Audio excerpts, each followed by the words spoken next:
So that's it. Yes. It's hi to everybody from Steven Gerrard as he lands in Saudi Arabia. The way they're doing these videos, Simon, and everything like it, is very Premier League style, isn't it? This is what some of the Premier League clubs do when they welcome a new player or a manager. It's high end. I'm assuming ATM is the same translated into Saudi terminologies, because that's why he's going there, which I have no issue with. I have no issue with people going somewhere for money. But let's not call this a football move right now. Let's call this a financial move, which he's fully entitled to do. Of course, they're going to trade. We all know that to build the profile and prestige and the lure of something, you need to really focus on making it stand out. And you've got a legacy football player in Steven Gerrard, not a legacy manager. You've got a legacy football player. And so Gerrard goes over to Saudi and does what I had hoped he wouldn't do, and I think myself and Danny Murphy discussed it last week, which was make a non-football decision. If he believes ultimately that that's going to give him a pathway back into English football, I think he's wrong. I don't think anyone of any significance is going to look at him going over to Saudi Arabia for a couple of years and working over there as a blueprint for getting back into the top end of English football. I may be wrong. And of course, we've got this stampede at this moment in time of transactions going on over in the Middle East, right? Which is their version of trying to build a league. There's one part of me that says, like every other league in world football, you should have to build your league. We built our English Premier League and others have built theirs. And of course, we've been able to second people from other countries to come and add value to it, but not at a price parameter that just breaks the entire model. There's another side of me that says there's no reason why these countries shouldn't have the opportunity to advance their football leagues. The argument, of course, around the human rights issues and other issues will come to the fore, and those discussions need to be had inclusively and in isolation.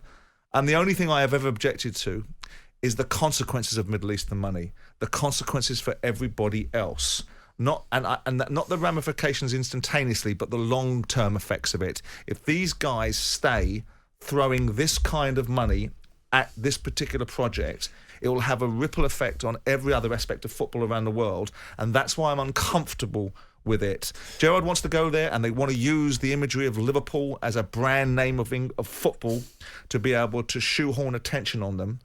We know what this is. This is an influence play. Sport is being utilised as an influence play. No doubt Sheikh Mansour's acquisition of Manchester City was that. PIF's acquisition of Newcastle is that. The Live Golf play is that. And we have to decide as entities and countries whether we want nation states owning our assets, and we also have to decide whether there should be some governance over allowing them to initially build their league, but allowing this to be a constant theme, because to me is jeopardy for sport. I must admit, Simon, we should have seen it coming, shouldn't we? Because after they got Ronaldo, you're thinking, God, is that the level of profile they're looking at? And it is. But Danny Murphy thinks Gerrard has gone for different reasons. Have a listen.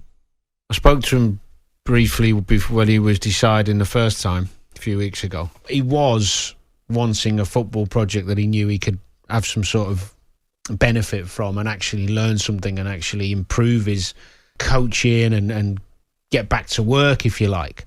My understanding of Steven generally is that he wants to succeed in everything he does.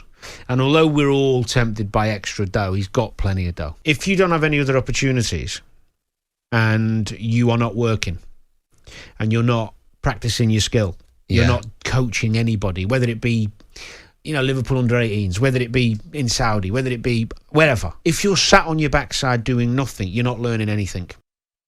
I kind of get that. Yeah, I mean, it comes a point in life if you've reached rock bottom, if you have to wheel Danny Murphy out as your PR.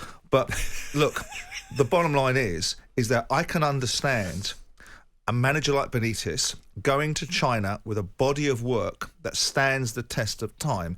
And then if he decides to come back, there still may be currency and juice around him. Right? Yeah. When you've got a guy that's gone up to Scotland, yes, he got Rangers out of the mire of the abyss with Celtic over a 10-year period, right? And there's a lot of credit to that, but it wasn't a barnstorming, rambunctious assault upon the Scottish League. He won something that he was brought in to do after 3 years. He comes into Villa and he made a Horlicks of Villa. There's no two ways about it. He did, because the new guy that comes in takes what's there, re-sophisticates it and turns it into a formidable outfit. Everything that Gerrard couldn't do.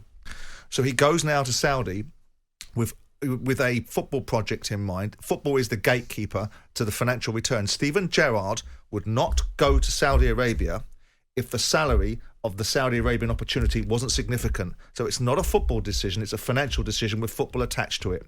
And if anybody genuinely believes, this is my view, and people may have a different view on it, that you're going to be taken back into English football 2 years after the event with a significant consideration of how wonderfully you've done in Saudi Arabia, they're away with themselves. I can speak as a former Premier League football club owner. I can speak as a Championship owner. Of course. I wouldn't look at Gerrard saying, well, that was a wonderful time that you spent in Saudi Arabia. Your body of work behind that wasn't particularly high. It showed us that you couldn't cope in the Premier League. And you went to Saudi, of a lesser league, with a splattering of superstar Harlem Globetrotter names coming in. And you produced a team over there. Whoop-de-doo-dah. Well, it does show us, though, where the project is going. Because on a daily basis now, if it's not a manager, it's a player.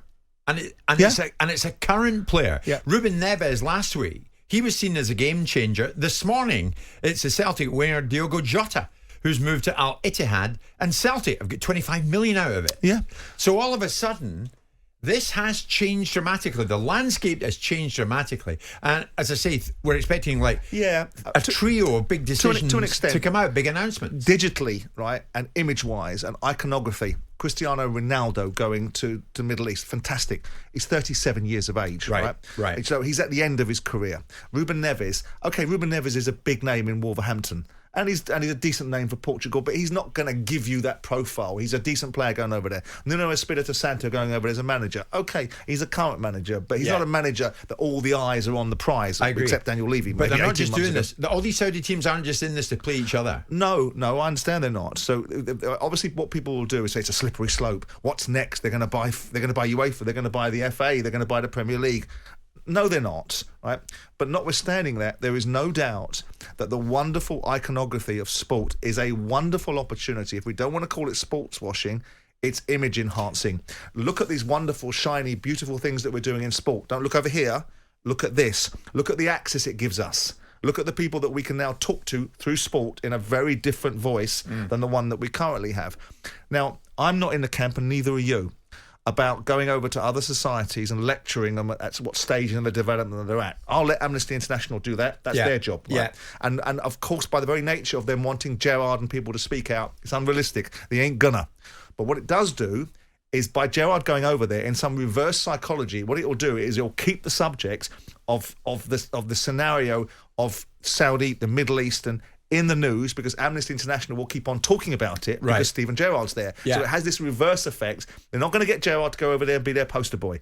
That opportunity's gone. The moment he put his pen on the paper, the moment he did what Neville did, which was say absolutely nothing when he went over to Qatar, all the credibility of him saying anything is lost. And he's not going to go over into their backyard and do what other people expect him to do, which is go over there and talk about the human rights atrocities. It's not going to happen. No. Right? And they can shout as much as they want. But what they've got is they can keep on pointing at Gerrard. They can keep on pointing at these people because Gerrard is a name that's recognisable in England. So it's a hook that they can use to keep on promoting their own cause. Look, they're here. Look, they're in our country. Yeah. Look, they've arrived and they're working here. We'll talk more about this because it's not going away. As I said, it was Neves last week, Gerrard as a manager this morning, Diogo Jota as a player this morning.